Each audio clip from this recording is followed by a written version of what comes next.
අයිබෝන් පුතේ. ඉතින් 10 ශ්‍රේණියේ දරුවෝ අපි ඊ සතියේ ඒගොල්ලන්ට මතක ඇති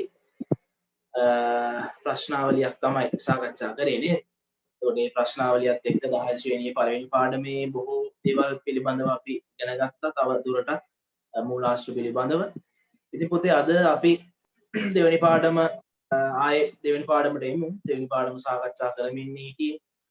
ඉතින් දෙවෙනි පාඩමේ ශ්‍රී ලංකාවේ ප්‍රාග්ධෛතිහාසික යුගය අවසන් කරලා අපි පූර්වෛතිහාසික යුගය ගැන කතා කරමින් තමයි සිටියේ. එතකොට මේ පාඩම අපි පුළුවන් තරම් ඉක්මනින් අද අවසන් කරන්න බලාපොරොත්තු වෙනවා. හරි අපි පාඩමට අවතීර්ණ වෙමු. වැඩි කතා නැතුව ඉක්මනින්ම ඉවර කරලා අපිට සාකච්ඡා කරන්න දේවල් තව ගොඩාක් තියෙන නිසා. ඉතින් තව මතක් කිරීමක් තියෙනවා පුතේ.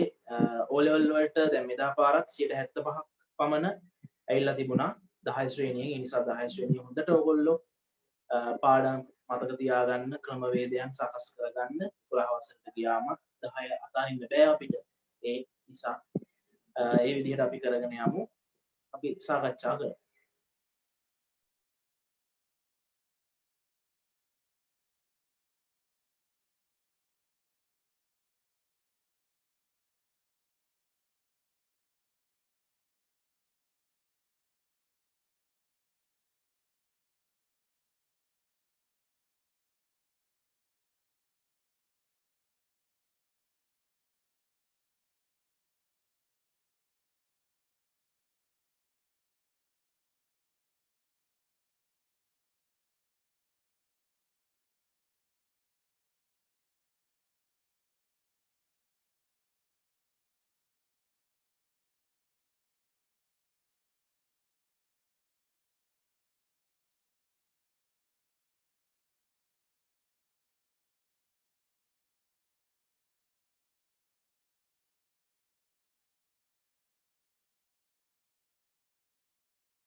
හරි පුතේ අපි පූර්ව ඓතිහාසික යුගයේ ජනාවාස ආරම්භ කරා. එතකොට පූර්ව ඓතිහාසික යුගයේ ජනාවාස ගැන කතා කරද්දී පූර්ව ඓතිහාසික යුගයේ ප්‍රාග්ධෛතිහාසික යුගයෙන් වෙන්වීමේ අවස්ථාව ගැන තමයි අපි කතා කරේ මුලදීම. ඊට පස්සේ ඒකේ ලක්ෂණ මොනවද කියලා සාකච්ඡා කරා. මට කියන්න සෙනුල පුතා අපි පුතේ පූර්ව ඓතිහාසික යුගයේ අභිචාර විධි නැත්නම් අර මලවුන් පිදීම සුසාන චාරිත්‍ර කතා කරා නේද පුතේ? කරා සර්. එතකොට ඒක අවසන් කරානේ පූර්ව ඓතිහාසික යුගය.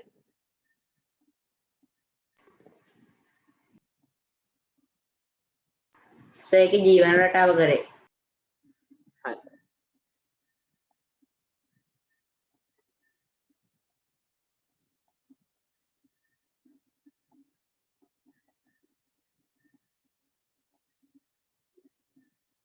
හරි ජීවන රටාවේ තාක්ෂණය වෙනකම් අපි මං හිතන විදිහට අවසන් කරලා තියෙනවා. එහෙම නේද?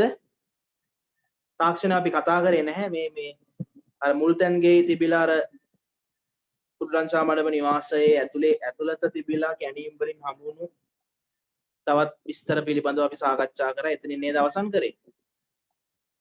ඔව් සර්. හරි පුතේ. හරි එහෙනම් අපි අද කතා කරනවා මුල් ඓතිහාසික යුගයේ ජනාවාස පිළිබඳව.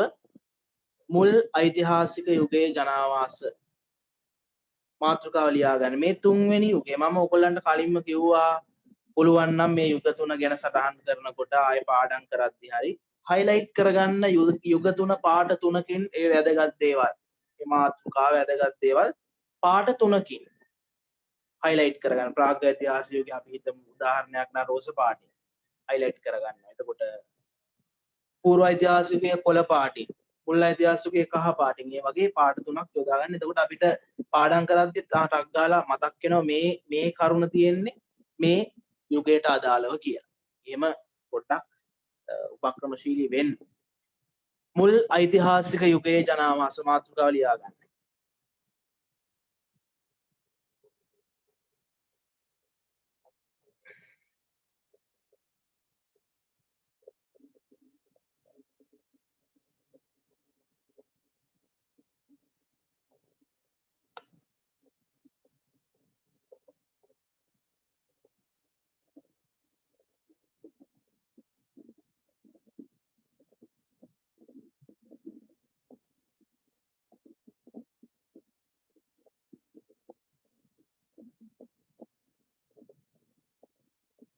හරි පුතේ. මුල් ඓතිහාසික යුගය කියලා කියන්නේ මේකට වර්ෂයක් තියෙනවා. දැන් අපි ප්‍රාග්ඓතිහාසික යුගය ගැන ඉගෙන ගන්නකොට ලිඛිත මූලාශ්‍ර මගින් හෙළිවන අතීත කාලයට පෙර යුගය නැත්නම් ලිඛිත මූලාශ්‍ර නොමැති යුගය කියලා අපි හඳුනාගත්තා. ඒ වගේම පූර්ව ඓතිහාසික යුගය ගැන ඉගෙන ගන්නකොට පූර්ව ඓතිහාසික යුගය කියලා කියන්නේ ප්‍රාග් ඓතිහාසික යුගයේ අවසානයත් මුල් ඓතිහාසික යුගයේ ආරම්භයත් අතර කාල පරිච්ඡේදය කියලා අපි හඳුනා ගන්නවා. ඒ වගේම මුල් ඓතිහාසික යුගය කියලා කියන්නේ පුතේ ක්‍රිස්තු පූර්ව 450 සිට ක්‍රිස්තු වර්ෂ 300 දක්වා කාල පරිච්ඡේදය. මට කියන්න කවුරු හරි මේ අතර කාලේ අවුරුදු කීයක් තියෙනවද කියලා? ක්‍රිස්තු පූර්ව 450 සිට ක්‍රිස්තු වර්ෂ 300 දක්වා. කියද්ද පුතේ මට ඇහුනේ? 750 සර්. අන්න හරි. අවුරුදු 750ක කාලයක්. ක්‍රිස්තු පූර්ව කියන්නේ අඩු වෙලා නිර්මාණය වෙච්ච වර්ෂ ක්‍රමයක්. ක්‍රිස්තු වර්ෂ කියන්නේ වැඩි වෙවි යන එකක්. එතකොට 450 ඉඳන් ක්‍රිස්තු පූර්ව 1ට අවුරුදු 450යි, ක්‍රිස්තු වර්ෂ 450 ක්‍රිස්තු වර්ෂ 1 ඉඳන් ක්‍රිස්තු වර්ෂ 300ට අවුරුදු 300යි. ඒ දෙක එකතු වෙන්න ඕනේ 450යි 300යි. එතකොට 750 හැදෙනවා. එතකොට අවුරුදු 750ක් වැනි කාලයක් තුල ඇති වුණු පූර්ව ඓතිහාසික යුගයේ ඊළඟ කාලය අපි නිකන් කියමු අප්ඩේට් එක කියලා. ඒක තමයි මේ මුල් ඓතිහාසික යුගය කියලා කියන්නේ. ලොකු වෙනසක් අපි දකිනවා අනිත් යුග දෙකටම වඩා. එතකොට මේ යුගයේ විශේෂ සාධකය තමයි ගම්මාන බිහිවීම. හැම ගමකම වැවක් තිබුණා. එහෙනම් අපිට කියන්න පුළුවන් මේ යුගය තුල මිනිස්සු ප්‍රධානම ජීවනෝපාය කරගත්තේ ගොවිතැන. හේන් වගාව ආරම්භ වුණා. කුඩා වැව් හැදුවා. ඔය වගේ දේවල් අපිට තව ඉස්සරහට කතා කරන්න තියෙනවා. හරි පුතේ. එහෙනම් අපි ලියාගමු මෙන්න මේ මුල් ඓතිහාසික යුගයේ වශයෙන් සැලකෙන්නේ ක්‍රිස්තු පූර්ව 450 පමණ සිට ක්‍රිස්තු වර්ෂ 300 වනතුරු කාල පරිච්ඡේදයයි කියලා. ලියාගන්න.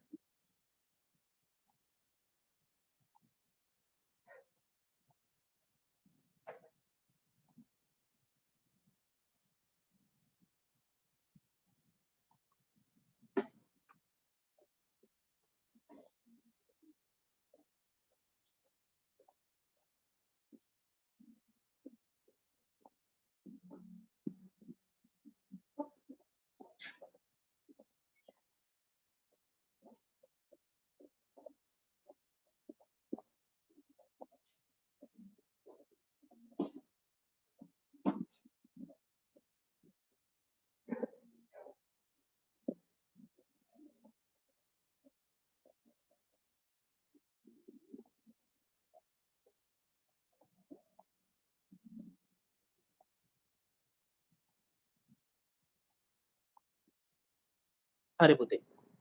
එතකොට මේ යුගය ගැන කතා කරද්දී ජනාවාස තෝරගන්නකොට ටිකක් හොඳට කල්පනා කරා මිනිස්සු. දැන් ප්‍රාග්ඓතිහාසික යුගයේ ජනාවාස තෝරා ගනිද්දී නම් ගල් ආයුධ හදන්න පුළුවන් තැන්, එතකොට කලපු, විල්ලු, වැසි වනාන්තර, ජලය පහසුවෙන් ලබා ගන්න පුළුවන් ප්‍රදේශ, ස්වාභාවික සම්පත්, කියන්නේ සත්තු, ගහකොළ මල් වැඩිපුර තියෙන ප්‍රදේශ, ඒවා තමයි තෝරගත්තේ. හැබැයි මුල් ඓතිහාසික යුගයේ ගොවිතැනත් එක්ක මිනිස්සු ජීවත් වුණු නිසා ගොඩක් වෙලාවට මේ ගොවිතැනට අවශ්‍ය කරන පරිසරයක් තමයි තෝරගත්තේ Taman ජීවත් වෙන්න වාසස්ථාන තෝරා ගැනීමේ. ඒතර ප්‍රධාන වශයෙන් මේ පුරාණ ජනාවාස ව්‍යාප්තියට බලපෑ සාධක ගත්තොත් මුල් ඓතිහාසික යුගයේ එකක් තමයි භූ භෞතික පසුබිම. ඒ කියන්නේ මේ භූමිය මොන වගේ භූමියක්? වතුර පිර, දැන් අපි සාමාන්‍යයෙන් ගත්තොත් වතුර පිරෙන තැනක්. එහෙම නැත්නම් නායන වගේ තැනක්. ගොවිතැන් කරන්න පහසුද?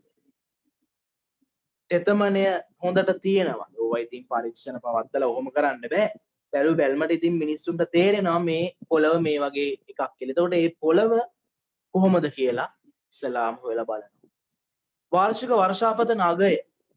එතකොට මේ අවුරුද්දකදී කොච්චරනම් ප්‍රමාණයක් වහිනවද කියලා ඔයාලා බලන සාමාන්‍යයෙන් ඉතින් ඒ ප්‍රදේශවලට වහින කාලවකවානු අනුව තමයි ගොඩක් වෙලාට ගොවිතැන් කටයුතු සිද්ධ වුණේ අදත් එහෙමයි. පසේ ස්වභාවය. පස මොන වගේද? ගොවිතැන් කරන්න සුදුසු පසක්ද නැද්ද? දැන් ලංකාවේ වියලි කලාපයේ ගොවිතැන් කරන්න හොඳම පස තියෙනවනේ. ලංකාවේ වියලි කලාපයේ තමයි ගොවිතැන් කරන්න පුළුවන් හොඳම පස තියෙන්නේ. ඒ තමයි රතු දුඹුරු පස. රතු දුඹුරු පස. ඒ වගේම භූ විෂමතාවය, ඒ වගේම ස්වාභාවික සම්පත්වල ව්‍යාප්තිය, ජල වහනය ඕවා තමයි ගොඩක් වෙලාවට මුල් ඓතිහාසික යුගයේ මිනිස්සු ජනාවාස බිහි කරනකොට බලපු දේවල්. අපි ඒ ටිකක් ඉක්මනට සටහන් කරගමු.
හරිද පුතේ? හරි සර්.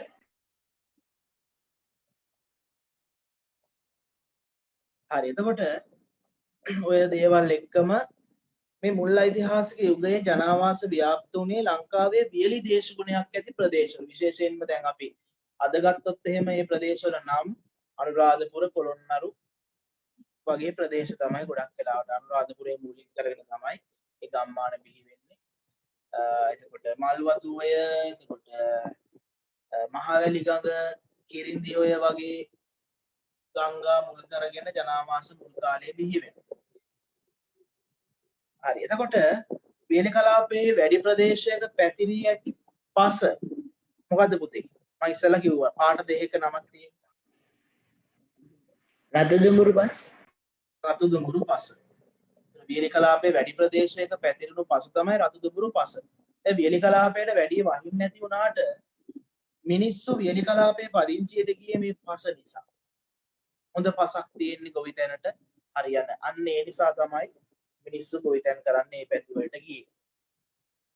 ඒ වගේම මේ වියලි කලාපයේ ප්‍රදේශවලට ජලය එදා ලැබුණු ප්‍රධාන මාර්ග දෙකක් තිබුණා. එකක් තමයි මෝසම් වර්ෂාව. මෝසම් වර්ෂාවේදී හොඳට වතුර ලැබුණා. ඒ වගේම ස්වාභාවික ගංගා මගින් ජලය ලැබුණා.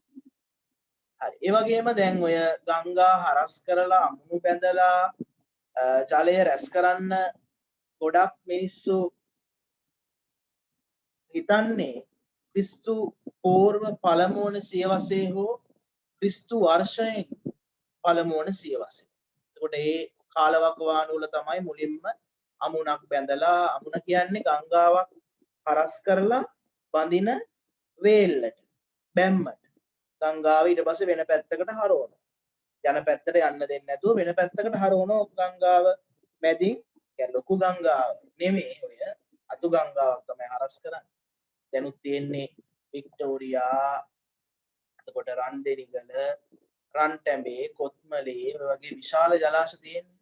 ඒ මහවැලි ගඟ හරස් කරලා හදපුවානේ. හරි එතකොට බ්‍රාහ්මීය සෙල්ලිපිවල තියෙනවා අවරණ කියලා වචනයක්. අවරණ කියන්නේ පුතේ අමුණ. අමුණට කියන තව නමක් තමයි එදා අවරණ කිව්වා. අමුණ නැත්තම් වේල්ල. වේල්ල කියන්නේ අර ගංගාවක් හරස් කරලා වදින ලද බැම්මට. වතුර වැඩි වුණාම මේ බැම්මේ දොරටු තියෙනවා. අපි කියන්නේ වාන් දොරටු කියලා. ඒවා යවලා සාමාන්‍ය විදිහට යන පාරේ යවන්න පුළුවන්. නැත්තම් වේලි කාලයේදී ඒවා වහලා තියලා ඒ තියෙන ජලය ගොවිතැන් කරන ප්‍රදේශ වලට හරවනවා. ඒ විදිහට තමයි ඒවා හදලා තියෙන්නේ. මුල් කාලේ නම් පොඩි පොඩි අමුණු ලංකාවේ තිබිලා තියෙනවා. කිරිඳි ඔය හරස් කරලා අමුණක් බැඳ අවස්ථාවක් පිළිබඳව මුල් කාලයේදී අපිට හඳුනා ගන්න පුළුවන් ක්‍රිස්තු වර්ෂ පළමුවන සියවසේදී පමණයි. හරි එතකොට මේකට සටහන් කරගන්න පුතේ මුල් ඓතිහාසික යුගයේ ජනාවාස ව්‍යාප්ත වුණේ ශ්‍රී ලංකාවේ වියලි දේශගුණයක් ඇති ප්‍රදේශවල කියලා. ඒ වගේම වියලි කලාපයේ වැඩි ප්‍රදේශයක පැතිරී ඇති පස දන්නවා ඔයා රතු දුඹුරු පස. මෙම ප්‍රදේශවලට ජලය ලැබුණු ප්‍රධාන මාර්ග දෙක තමයි එකක් මෝසම් වර්ෂාව අනිත් එක ස්වාභාවික ගංගා. අවරණ කියන්නේ අමුණ. ලියා ගන්න.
පුතේ හරියද? නෑ සර් දෙවැනි එකේ ඉන්නේ. හරි. ඔයා ලියන ගමන් මොන හරි මතක නැත්තම් කියන්න මේවට එන ඒවා මොනවද කියලා මතක නැත්තම් අහන්න ආයෙ. සර්.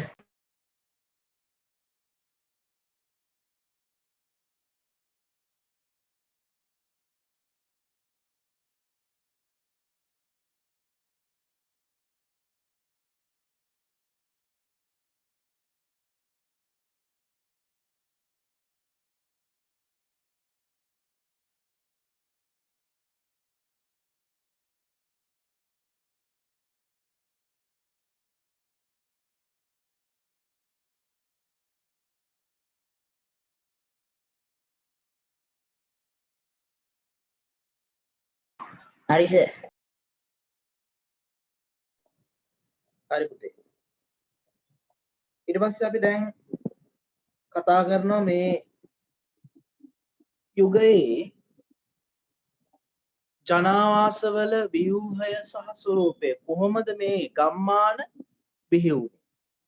කොහොමද ඒ ගම්මානවලට නම් හැදුනේ? කවුද ඒ ගම්මානවල ජීවත් වුනේ? මේ කාලේ ගොඩක් වෙලාවට එකම වැඩක් කරපු මිනිස්සු, කියන්නේ වෘත්තියෙන් හරි එකම දෙයක් කරපු මිනිස්සු එකට හිටියේ. ඒකයි විශේෂත්වය. එතකොට සමහර මේ නම් හැදුනා ප්‍රධාන වැවක් තියෙනවා නම් ඒ ගමේ ඒ වැවේ නම තමයි ගමේ නම. එහෙම තිබුණා. තව හේතු නිසා බිහි වුණු ගම්මාන තිබුණා. අපි ඒවා ගැන කතා කරමු. ලියාගන්න ජනාවාස ව්‍යුහය හා ස්වරූපය කියලා.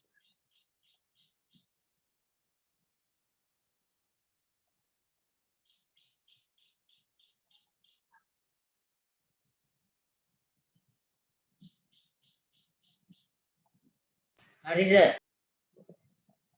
හරි. අපි ඉස්සල්ලාම කතා කරනවා වාපි ගම්.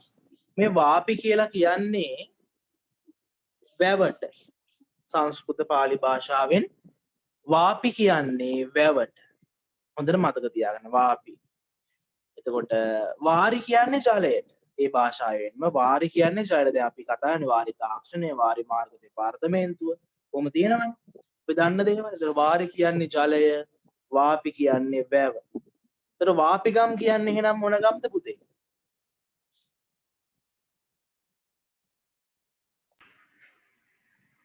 වැවත් එක්ක තිබුණ ගම. ඔව්, වැවක් මූලික කරගෙන බිහි වුණු ගම්. ඒ කියන්නේ මේ ගමකම වැවක් තිබිලා තියෙනවා. කුඩා වැව. හැබැයි මේ අපි මේ කතා කරන වාපි ගම් වල ටිකක් වැව විශාලයි. ඒකයි විශේෂත්වය. එතකොට වාපි ගම් කියන්නේ වැව් ගම්මාන. එකක් තමයි සුමන වාපි ගම්. ඒවා ටික අපි සටහන් කරගමුකෝ. සුමන වාපි ගම්, විහාර වාපි ගම්, උන්දරී වාපි ගම්. වාපි ගම් කියලා ලියලා මේ වැව් ගම්මාන වල නම් ලියා ගන්න. තව එකක් තියෙනවා. මම ඒකත් කියන්නම් මොකක්ද කියලා.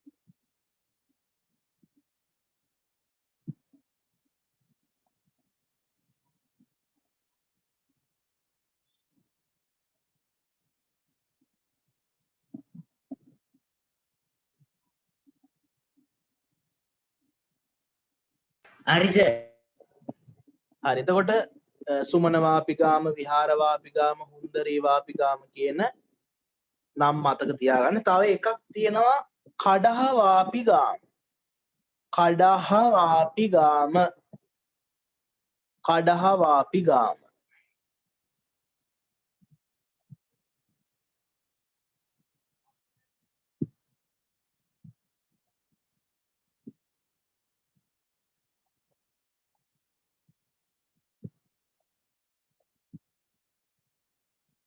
හරි පුතේ. එතකොට මේ මුල් ඓතිහාසික ජනතාවගේ ප්‍රධාන ජීවනෝපාය ගොවිතැන වීම නිසා හේන් වගාව කියන එකට වැඩිපුර ජලය අවශ්‍ය වුණු නිසා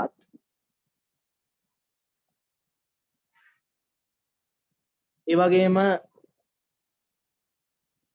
වැවක් තුලින් ජලය ලබා ගන්න. මේ වැවක් කියන්නේ පුතේ හරියට නිකන් බැංකුවක් වගේ.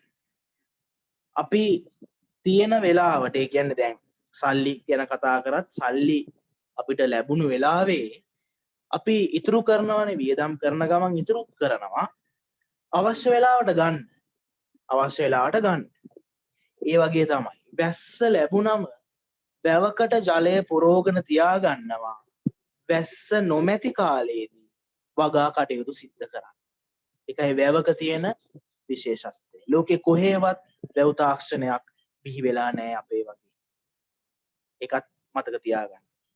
ඉතින් ඒ වැව් තාක්ෂණයේ මුල් අවධිය තමයි අපි මේ කතා කරන මුල් ඓතිහාසික යුගය කියලා කියන්නේ. ඒතර මේ වැව් මූලික කරගෙන ජනාවාස බිහිවීම මේ මුල් ඓතිහාසික යුගයේ විශේෂ දෙයක් කියලා මතක තියාගන්න. හංසිකා මදුෂානි දුව අතපසු වුණාද පුතේ? ඔයා දැන් දාවේ නැත්තම් කලින් ඇවිල්ලා ලෙෆ්ට් වෙලා හිටියද? හංසිකා දැන් ආවේ සර්. දැන් දාවේ. දැන් ආවේ. හරි.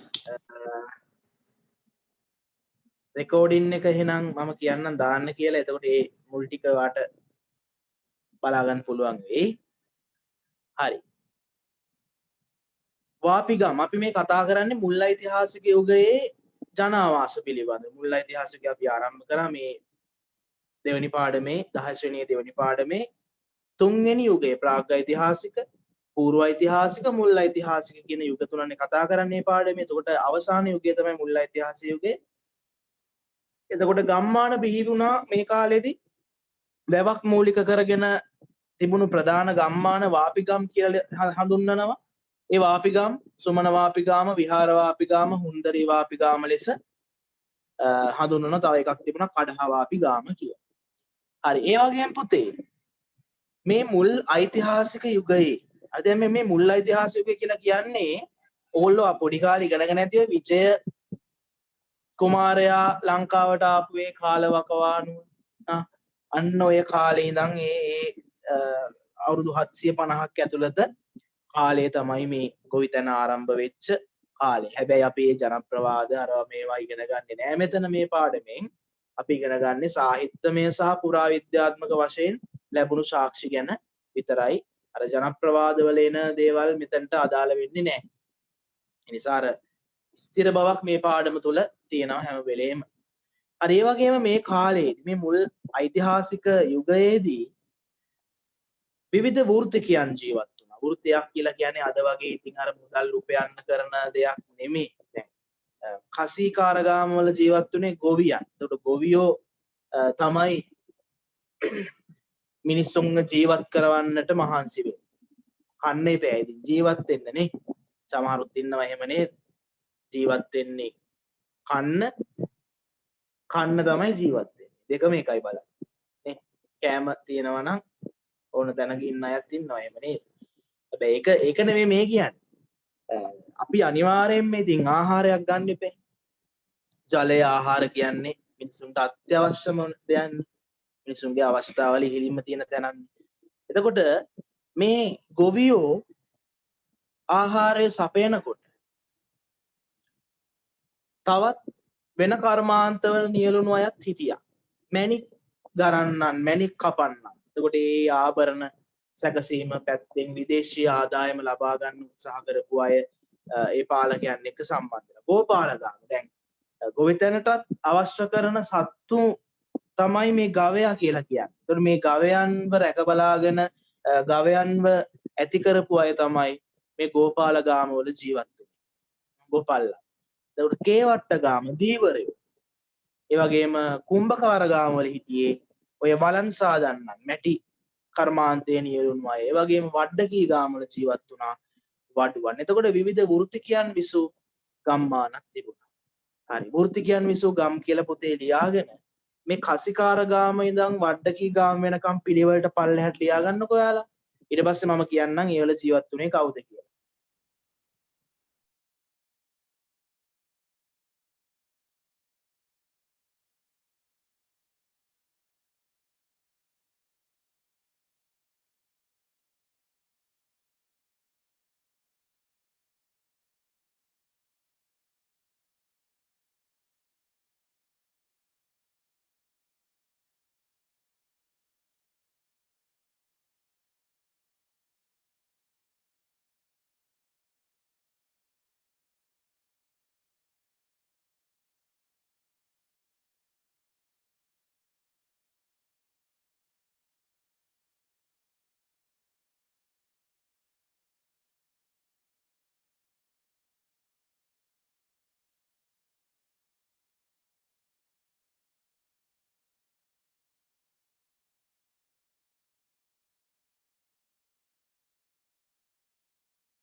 හරි සර්.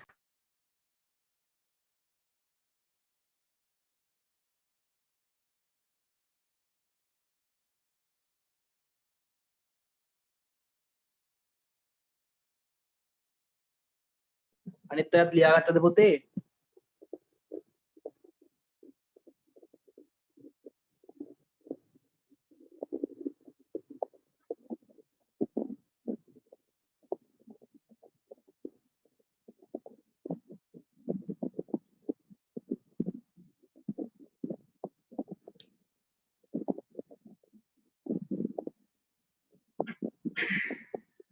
හරිනේ. එතකොට අපි බලමු මේ වල ජීවත් වුණේ කවුද කියලා. එතකොට කසිකාරගාම වල ජීවත් වුණේ ගෝවියන්. ගෝවියන් විසූ ගම් කියලා ලියා ගන්න. ගෝවියන් විසූ ගම්. කසිකාරගාම වල ජීවත් වුණේ ගෝවියෝ. කසිකාරගාම කියන්නේ ගෝවියන් විසූ ගම්.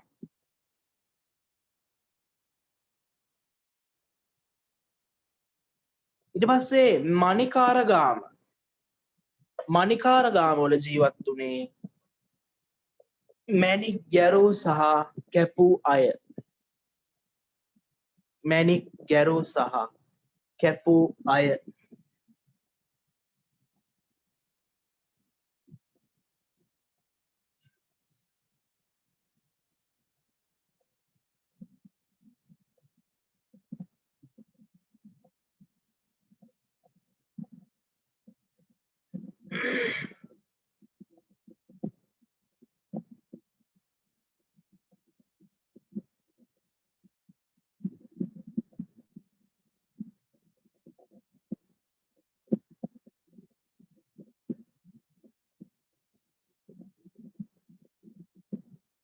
ගෝපාලගාම වල ජීවත් වුණේ ගෝපල්ලන්. එතකොට ගෝපල්ලන් විසූ ගම්.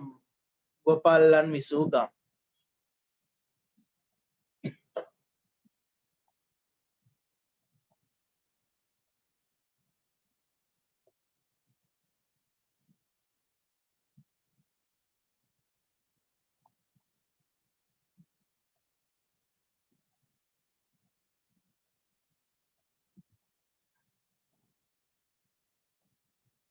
කේවට්ටගාම වල ජීවත් වුණේ පුතේ දීවරයන්. ඒ කියන්නේ එහෙනම් දීවරයන් විසූ ගම් තමයි කේවට්ටගාම කියන්නේ. දීවරයන් විසූ ගම්.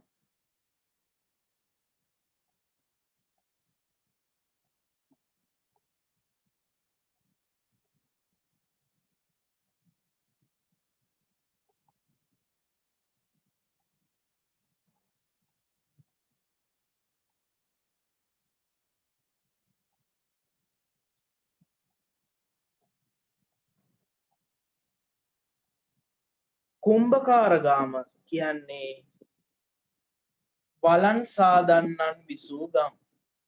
වලන් සාදන්නන් විසූ ගම්.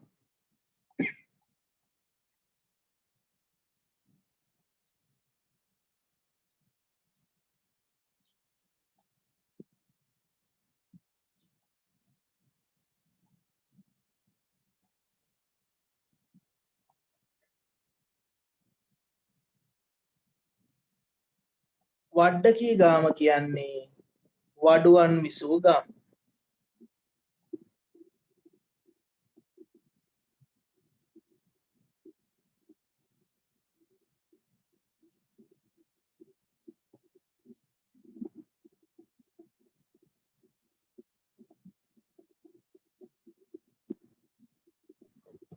සර් කුම්භකාරගාම කියන්නේ මොකද්ද? වලන් සාදන්නන් විසූ ගම් තමයි කුම්භකාරගාම. වලන් සාදන්නන් විසූ ගම්. වඩ්ඩකී ගාම කියන්නේ වඩුවන් විසූ ගම්.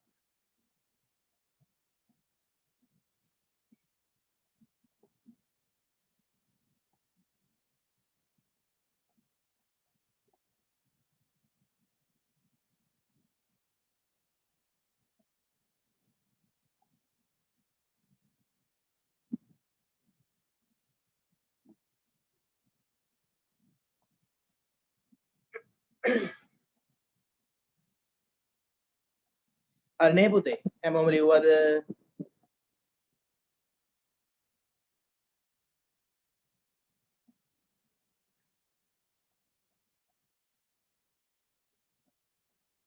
හරි. එතකොට විවිධ කාර්යයන් පදනම් කරගෙන බිහි වුණු ගම්මානක් තියෙනවා. ඒ කියන්නේ මොකක් හරි හේතුවක් නිසා ගම්මාන බිහි වෙලා තිබුණු අවස්ථාවන් තියෙනවා. පට්ටන ගාම, නියම් ගම්, ඔලගම්, පරික්කිත්ත ගම් කියලා එන්න ඕනේ එතන. අපරික්කිත ගම් කියලා ඒ ටික වෙනකන් ලියා ගන්නකො විවිධ කාර්යයන් පදනම් කරගෙන බිහි වූ ගම් කියලා ලියලා මාතෘකාව. අපරික්කිත ගම් වෙනකන් ලියා ගන්න. අරක එන්න ඕනේ ඊට උඩ එක පරික්කිත්ත ගම්. පරික්කිත්ත ගම්. පට්ටන ගාම, නියම් ගම්, ඔලගම්, පරික්කිත්ත ගම්, අපරික්කිත ගම් වෙනකන් ලියා ගන්නකො.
හරි සර්.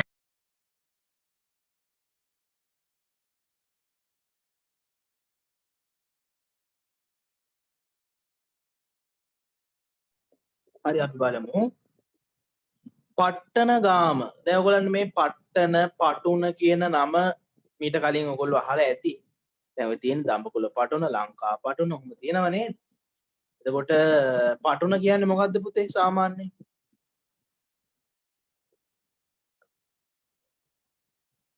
පටුනක් කියන්නේ මොකද්ද?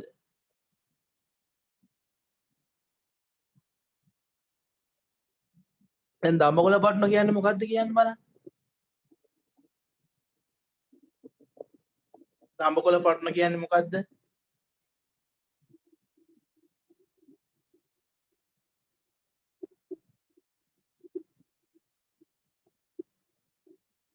දන්නේ නැද්ද?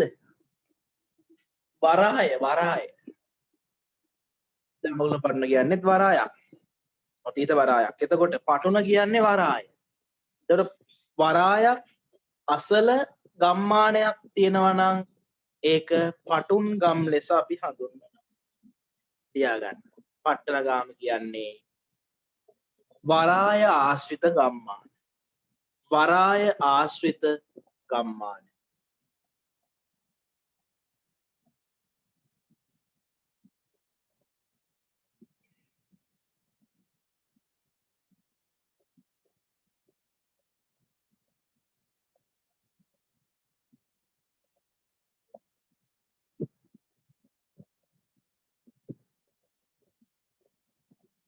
නියම් ගම්. දැන් ඔය සාහිත්‍ය සමහර තැන්වල තියෙනවා ගම් නියම් ගම් සිසාරා. කොහොම තියෙනව නේද වාක්‍ය. නියම් ගම් කියන්නේ පුතේ වෙළඳ ගම්මාන වෙළඳ ගම්මාන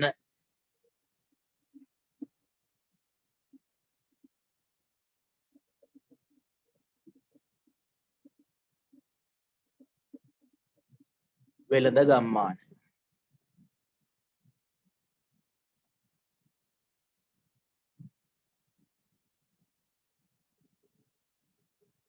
ඔලගම් කියලා ජාතියකුත් තියෙනවා නේද? ඔලගම් කියන්නේ ජනතාව විසින් අතහැර දැමූ වැව් ගම්. ජනතාව විසින් අතහැර දැමූ වැව් ගම්.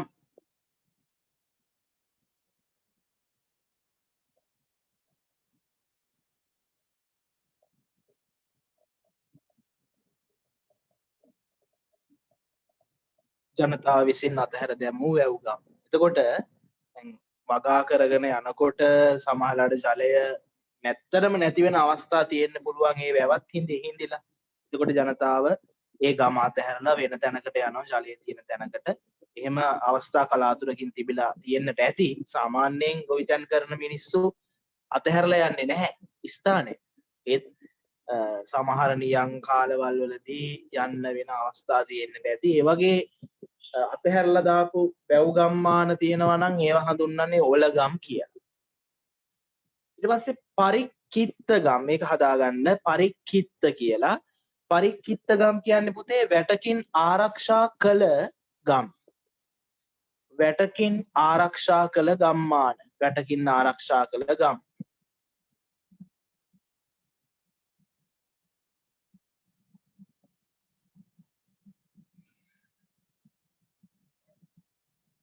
වැටකින් ආරක්ෂා කළ ගම්. දැන් හිතන්නකො වැටකින් ගමක් ආරක්ෂා කරන්න පුළුවන් නම් මුළු ගම වටේටම වැට ගහන්න පුළුවන් නම් ඒ ගමේ පවුල් සංඛ්‍යාව ඉතාමත් පොඩිනේ.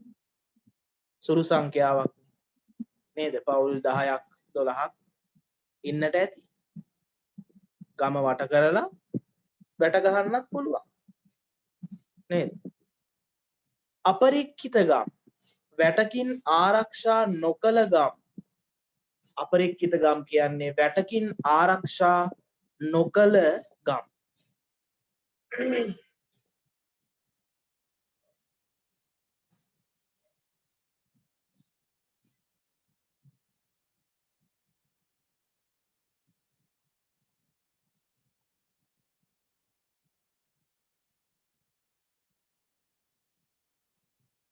හරි ඒ කියන්නේ ටිකක් විශාල පවුල් සංඛ්‍යාවක් ඉන්නට ඇති මේ ගම්මානවල.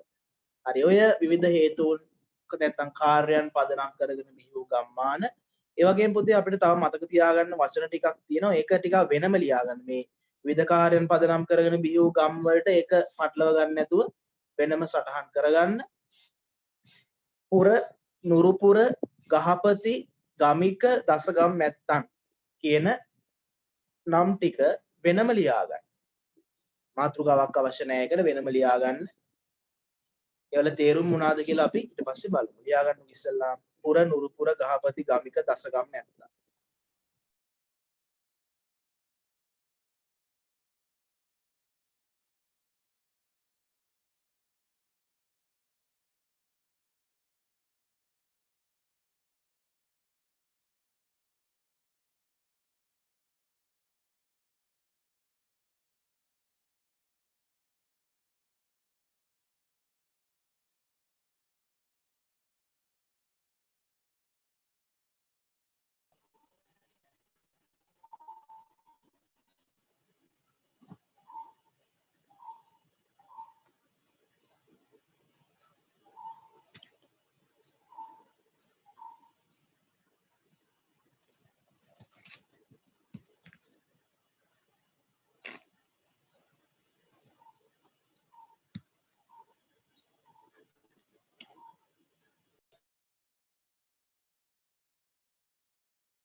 හරි සර්.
පුතේ පුර කියන එක ලියාගත්තා නේද?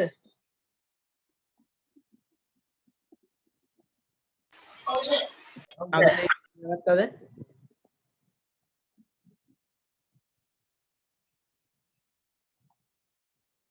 නුරුපුර කියන්නේ පනාකඩුව තඹසන්නසේ අනුරාධපුරයේ හැඳින්වූ නම.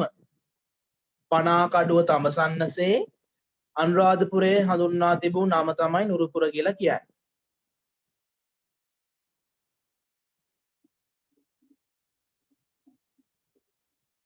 ගහපති හරිනේ ලියාගත්තනේ දැන් පුර සහ නුරුපුර හරිද? සර් පුර කියන්නේ මොකද්ද? පුර කියන්නේ පුතේ විශාල මෙහෙම ලියාගන්නකො විශාල නගර. විශාල නගර. හරි සර්. නුරුපුර කියන්නේ පනාකඩුව තඹසන්නසේ අනුරාධපුරය හැඳින්වූ නම. ඒක ලියුවා සර්. ගහපති කියන්නේ නිකන් තනතුරක්. ඒ කියන්නේ තනතුරක ආරම්භයක්. පවුලක ප්‍රධානියා තමයි ගහපති. ගෘහපති කියලාත් කියනවා. සෙල්ලිපි වල තියෙන්නේ ගහපති. ගහපති කියන්නේ පවුලක ප්‍රධානියා.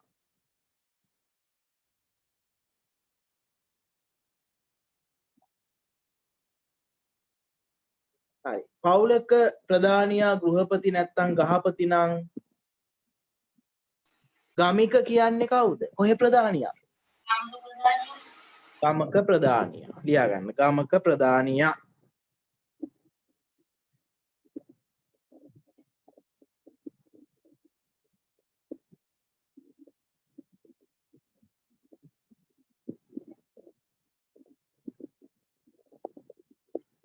දසගම් මැත්තන් කියලා එකකුත් තියෙනවානේ.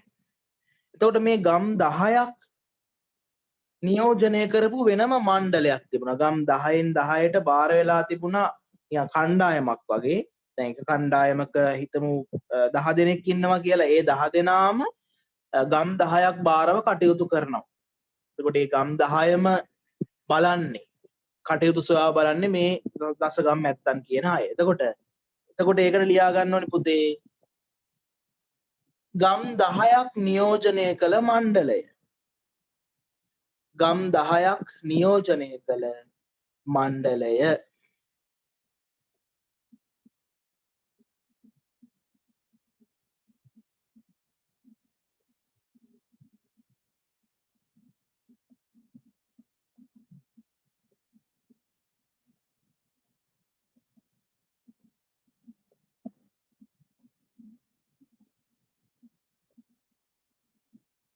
හරි.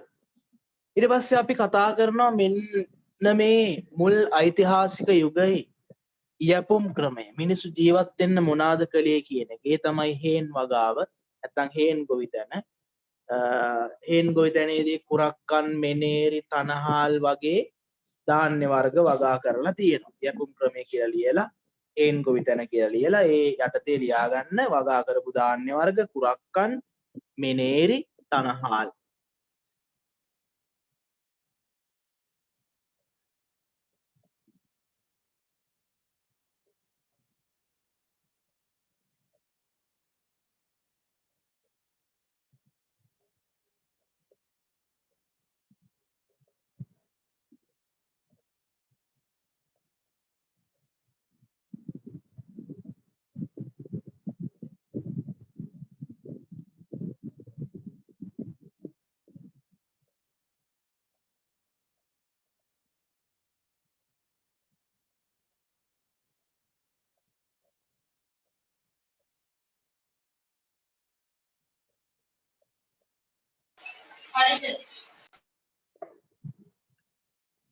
හරි පුතේ. එතකොට මේ පාඩමේ තව විශේෂ කරුණු කිහිපයක් තියෙනවා. ඒ ටික කරලා මේ පාඩම අවසන් කරමු.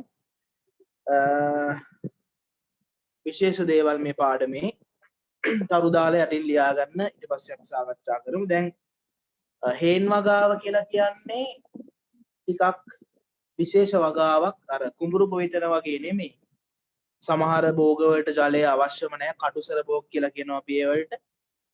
ඒ වගේම ගංගාවෙන් පිටත තමයි. يعني ගංගාවක් තියෙනවා නම් ඒ ගංගාවෙන් ගොඩාක් පිටත ගංගා නිම්නේනුත් එහාට ගිහිල්ලා තමයි වගා කටයුතු කරන්නේ. ඒකට ප්‍රධාන හේතුවක් තියෙනවා.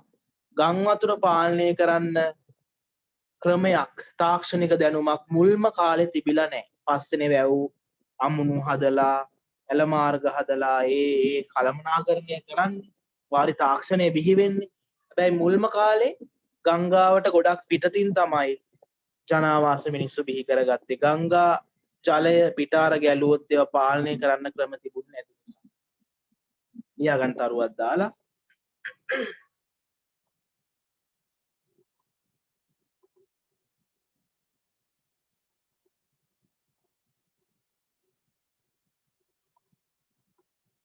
මුල් ඓතිහාසික යුගයේ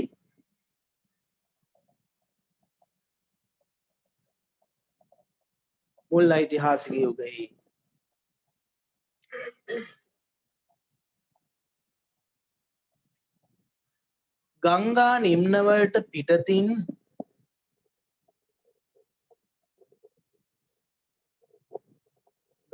නිම්නවලට පිටතින්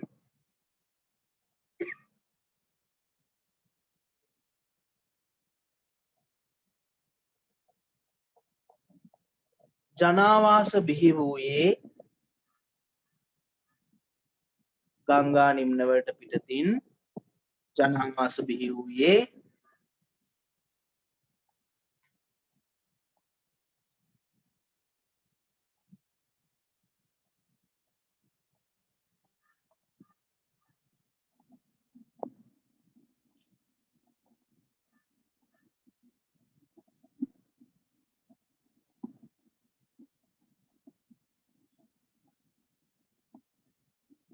ගම් වතුර පාලනය කිරීමට ක්‍රමයක් නොතිබුණු නිසාය.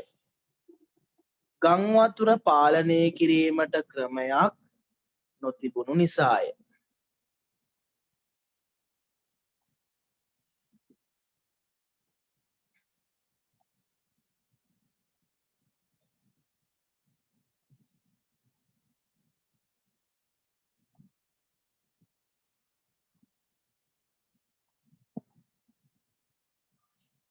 හරි එතකොට ඔය මුල් ඓතිහාසික යුගයේම අවසාන කාලය වෙනකොට ඒ කියන්නේ ඓතිහාසික යුගය ආරම්භ වෙලා එක කාලයක් යද්දී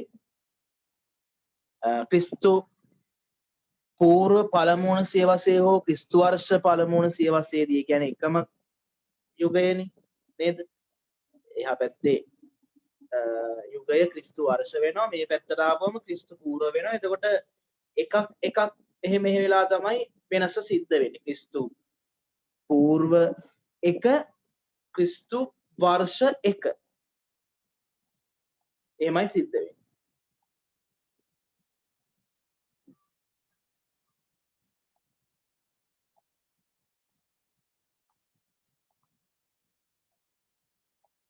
පසන් පුතේ දැන් නේද ආවේ? ඔව් සර් ඉස්කෝලේ පන්තියක් තිබ්බා. එහෙමද. එතකොට ඔයාට එන රෙකෝඩින් එක පොඩ්ඩක් මේ දාන්න කියන්නම්. ඒක බලලා මේ මුල් අද කතා කරපුවා ටිකක් අවබෝධ කරගන්න, සටහන් කරගන්න. සර්. හරි. එතකොට ගංගා හරස් කරලා අමුණු බැඳලා අමුණක් කියන්නේ දැන් ඔයගොල්ලෝ දන්නවා අමුණක් කියලා කියන්නේ පුතේ බැම්මක්. ගංගාව හරස් කරලා බඳින බැම්මට වේල්ලට තමයි අමුණ කියන්නේ. අවශ්‍ය වෙලාවට ජලය හරෝගෙන මුදා හරින ඒවා ඔක්කොම තියෙන ඔය අමුණේ වාන් දොරටු කියලා තියෙනවා.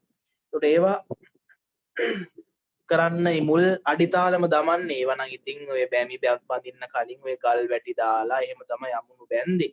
වේලි බැන්දේ. ගල් ස්වාභාවික වේලිත් තියෙනවා. ඒකට මිනිස්සු හදපු වේලිත් මුල් කාලේ තිබුණා. අපි ලියාගමු සටහන් කරගමු තව කරුණක්. ගංගා හරස් කර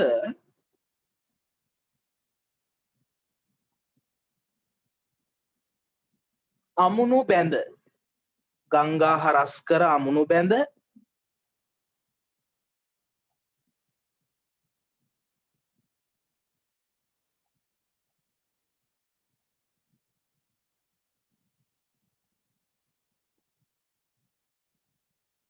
ගං වතුර පාලනය කිරීම ගං වතුර පාලනය කිරීම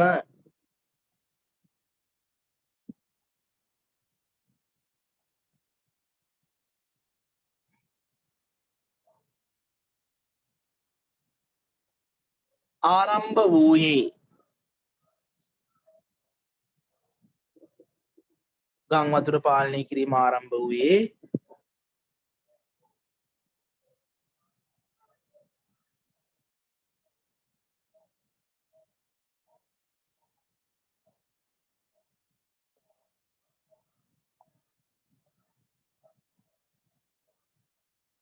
ක්‍රිස්තු පූර්ව පළමු වන සියවසේ අගභාගයේදී හෝ ක්‍රිස්තු පූර්ව පළමු වන සියවසේ අගභාගයේදී හෝ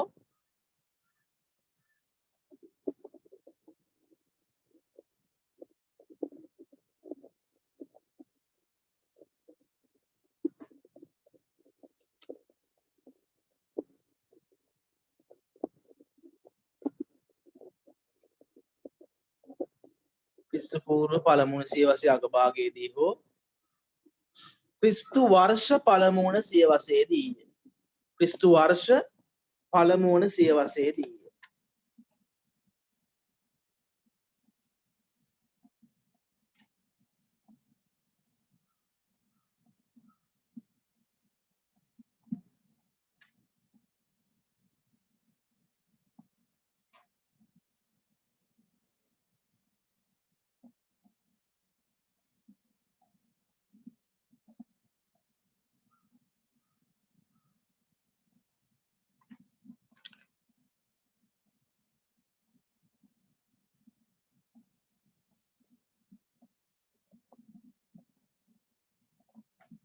හරි අවසාන කරුණු ලියා ගන්න පුතේ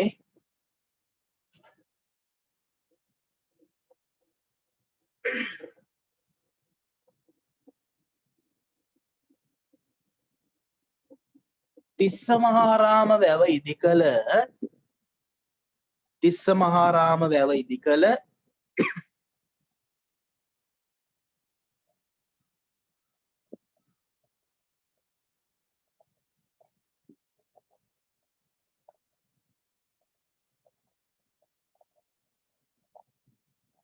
ඉලනාග රජු සමයේ තිස්ස මහාරාම වැව ඉදිකළ ඉලනාග රජු සමයේ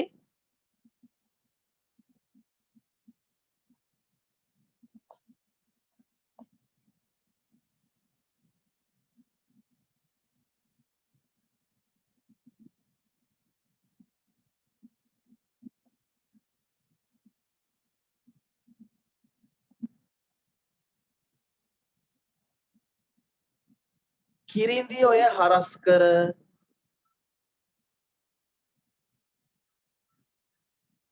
කිරිඳි ඔය හරස් කර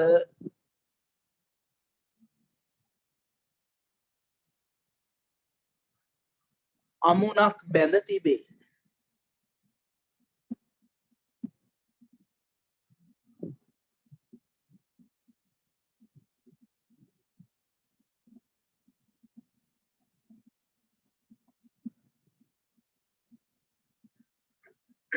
හරි පුතේ ඉතින් මේ පාඩමේ අපිට කතා කරන්න තියෙන විශේෂම දේවල් අපි කතා කරා මොන හරි ගැටලුවක් තියෙනවා දැන් මේ පාඩම ටිකක් දිගයි කියලා හිතෙන්නේ ඔයගොල්ලන්ට යුග 3ක් පිළිබඳව අපි කතා කරන නිසා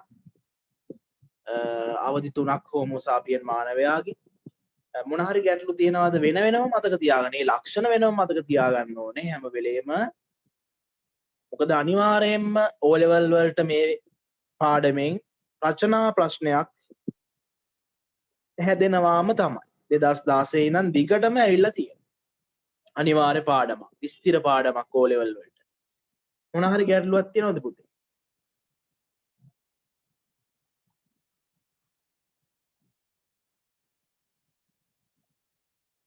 හරි අපි ටිකක් මතකය යලිත් ආවර්ජනය කරගන්න එක්කම පොඩි වැඩක් කරමු දැන්.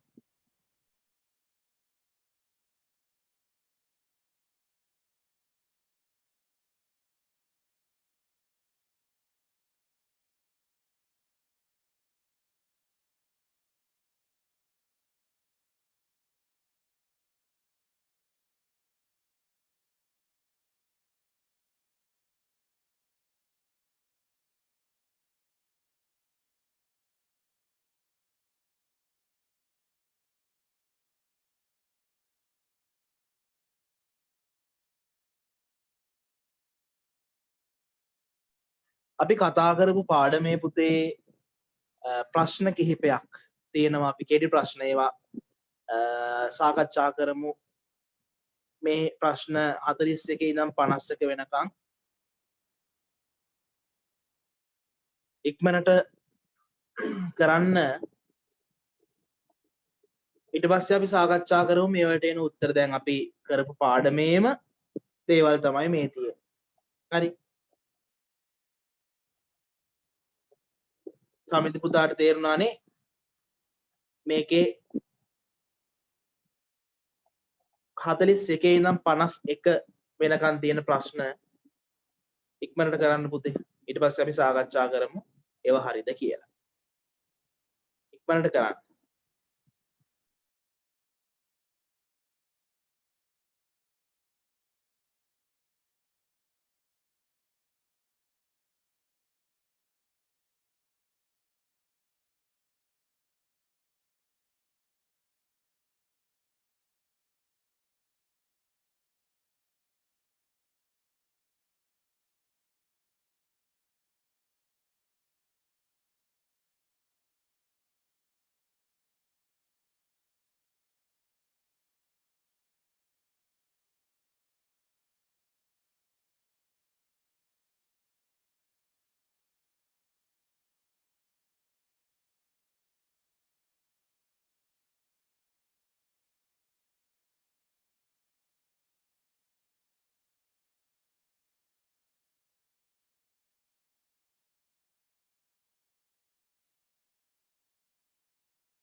ඉවරද? අන්තිම ප්‍රශ්නේ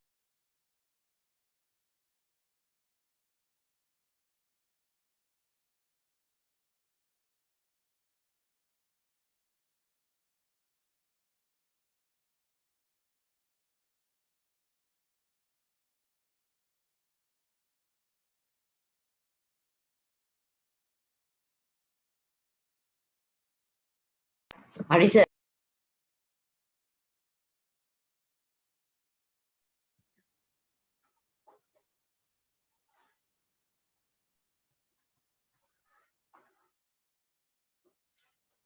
හරි අපි බලමු. පළවෙනි ප්‍රශ්නය කියන්නේ 41 වෙනි ප්‍රශ්නය එක තියෙන්නේ. ප්‍රාග්ඓතිහාසික යුගය යනු මොකද්ද? උත්තර දෙන්න බලන්න. ලිඛිත මූලාශ්‍ර වලින් හෙළි වූ අතීත කාලයට පෙර කාලය. ලිඛිත මූලාශ්‍ර වලින්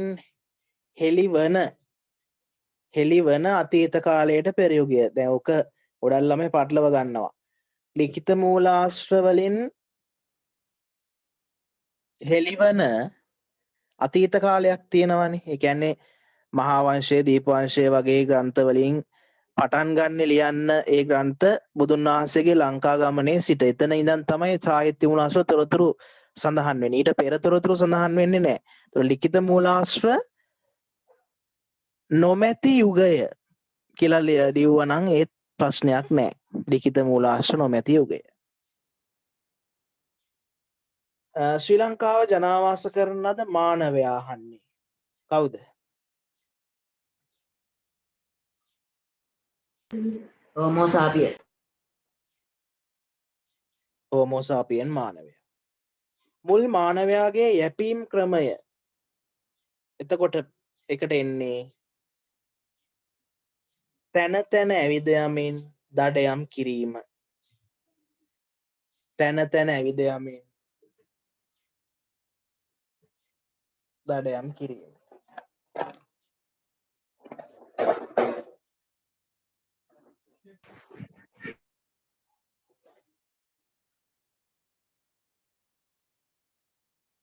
මෙරට ගල් යුගයට අයත් සාක්ෂි හමුවන ප්‍රධාන ප්‍රදේශ දෙකක් තියෙනවා. එකක් තමයි රත්නපුර මැණික් පතල් ආශ්‍රිත ප්‍රදේශය. අනිත් එක තමයි ඉරණමඩු. හරිද පුතේ? ඒ දෙකම තියෙනවද? ඔව් සර්.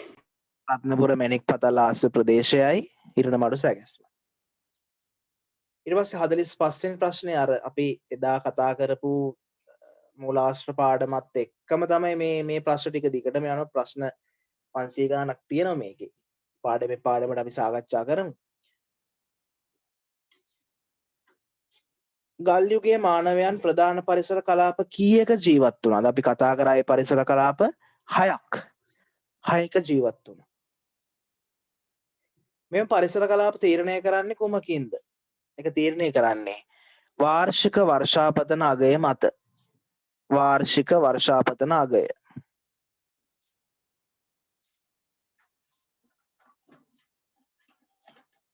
ඉරණමඩු සැකැස්මට අයත් බොරළු තට්ටුව කොපමණ පැරණිද? කීයද? අවුරුදු කීයක් පැරණිද? 1,25,000. වසර 1,25,000ක් පැරණි. මානවයා වර්ෂා කාලයේ ජීවත් වූයේ කොහෙද? වියලි කාලයේ වාසය කළේ කොහෙද කියලා අහනවා. වර්ෂා කාලයේදී ගල් ගුහාවල, වියලි කාලයේ හිමාන්තවල. හරි. වර්ෂා කාලයේ ගල් ගුහාවලයි, වියලි කාලයේ එලිමහන් වාසස්ථානවලයි. වෙරළාශ්‍රිත එලිමහන් වාසස්ථාන මොනවාද? මතකද? මිනිහා ගල් කන්ද, බුන්දල, පතිරාජ වෙල. මිනිහා ගල් කන්ද,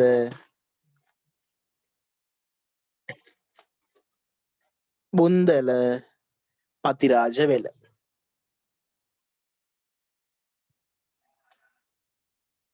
හරිද? ලිව්වද ඒවා? මිනිහා ගල් කන්ද, බුන්දල, පතිරාජ වෙල.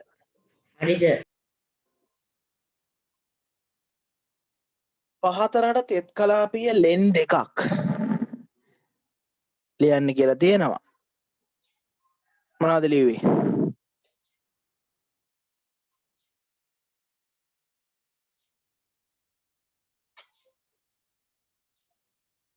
පහතරට තෙත් කලාපිය ලෙන්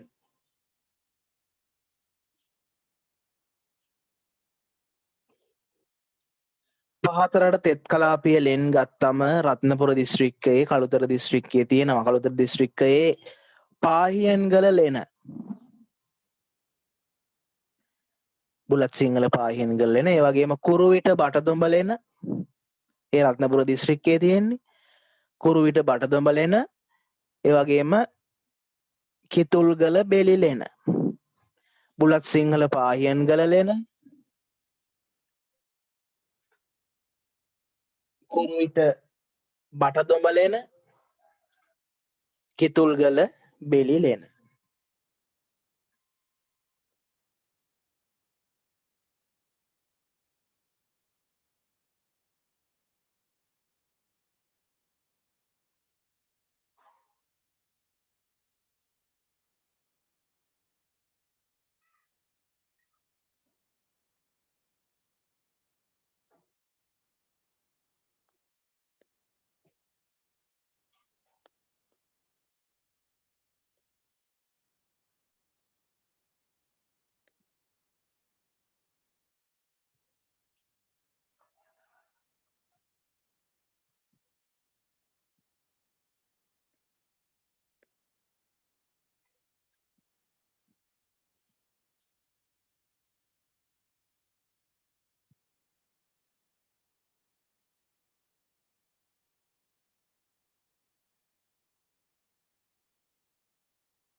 හරි පුතේ මේක ඉක්මනටම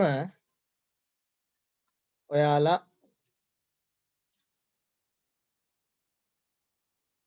73 ප්‍රශ්න වෙනකම් කරන්න බලන්න. ඉක්මනට කරන්න. මං වෙලාවක් දෙන්නම් විනාඩි 10ක් වගේ ඇතිනේ. ඉක්මනට කරන්න. කෙටි ප්‍රශ්න තියෙන්නේ.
හරි සර්.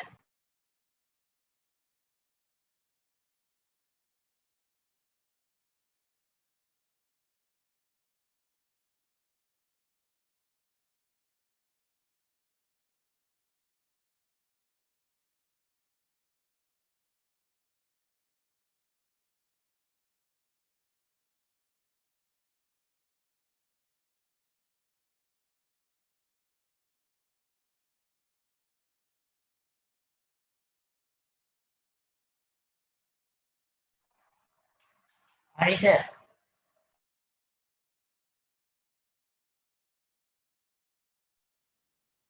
හරි මම කතා කරගෙන යන්නම් ඉක්මනින් ඔකොල්ලෝ හරි වැරදි බලන්න පුතේ එහෙම මොන හරි ප්‍රශ්නයක් තියෙනවා නම් මට කියන්න ආයේ පහතරට වියලි කලාපයේ ලෙන් දෙකක් සීගිරි පොතාන සහ අලිගල එන්න ඕනේ සීගිරි පොතාන සහ අලිගල තෙත් කලාපයේ එලිමහන් වාසස්ථානයක් ගත්තොත් එහෙම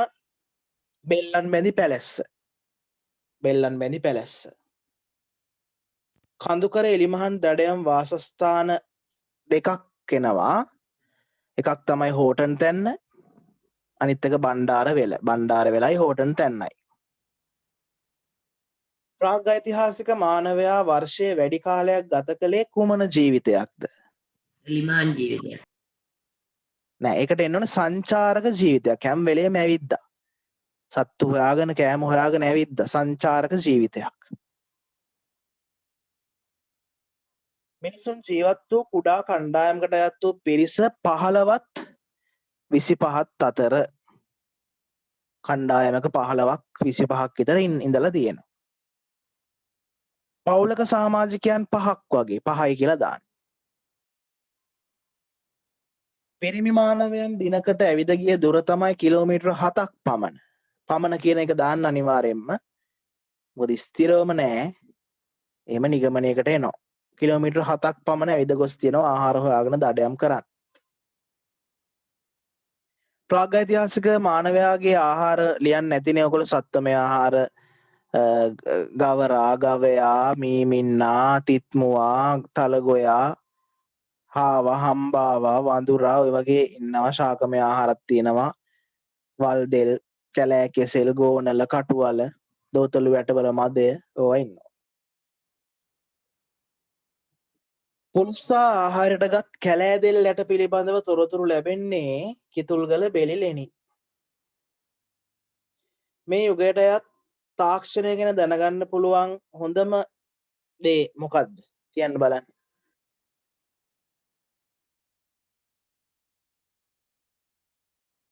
ප්‍රාග්ඓතිහාසික මානවයා කරපු එකම තාක්ෂණික දේ ශිලා මෙවලා. ශුද්‍ර ශිලා මෙවලා. කුඩා ප්‍රමාණයේ ගල් ශිලා මෙවලම් කියලා දාන්න පුළුවන් එකට.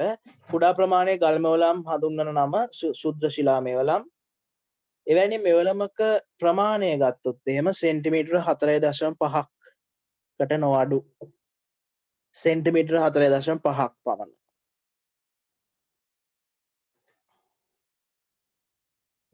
වැඩුණු මිනිසෙකුගේ උස සෙන්ටිමීටර කීයද? 174. 174යි. වැඩුණු ගැහැණු කෙනෙකුගේ උස කීයද? 166. සෙන්ටිමීටර 166යි. මුහුණේ ස්වරූපය පළල් නාසයක් සහ නිකටක් දත් විශාලයි එමෙන්න. වැඩිහිටි පිරිමියෙකුගේ මොලේ විශාලත්වය ඝන සෙන්ටිමීටර කීයද? 1600යි. 1600 ඝන සෙන්ටිමීටර කියලා අනිවාර්යෙන්ම දාන්න ඕනේ. කාන්තාවක් ඝන සෙන්ටිමීටර 920යි. ප්‍රාග්ඓතිහාසික මානවයාගේ උපරිම ආයු කාලය ගත්තොත් එහෙම 35යි 44. අවුරුදු 35ත් 40ත් අතර තමයි ජීවත් වුනේ. ඉක්මනින්ම මිය යනවා බැක්ටීරියාවන් වගේ ආසාදන තත්ත්වයන්, ඊට රෝග වැළඳීම, මස් අනුභව කිරීම වගේ දේවල් වැඩිපුර අමුවෙන් මස් කාපුවම ඉතින් ලෙඩ හැදෙනවනේ. අභිචාර විධි පිළිබඳ රාවණෑල්ල ප්‍රදේශයෙන් ලැබෙන්නේ වර්ණාලේපිත හිස් කබලක්. ඒක දෙකට බෙදෙනසේ සිදුරු විදලා තියෙනවා. පැත්තක් කුලා මට්ටම් කරලා තියෙනවා. රතු ගුරුගල් ආලේප කරලා තියෙනවා. එතකොට හිස් කබලක් කියලා දාන්න පුළුවන් වර්ණාලේපිත. අභිචාර විධි පිළිබඳ පාහියන්වලින් හමුවන්නේ ගොරුගල් ආලේප කළ ඇට සැකිලි. අභිචාර විධි කියන්නේ සංස්කෘතිය. හැබැයි සංස්කෘතික ලක්ෂණ මිය ගියාට පස්සේ කරපු ඒවා තමයි හඳුනා ගන්න වෙන්නේ.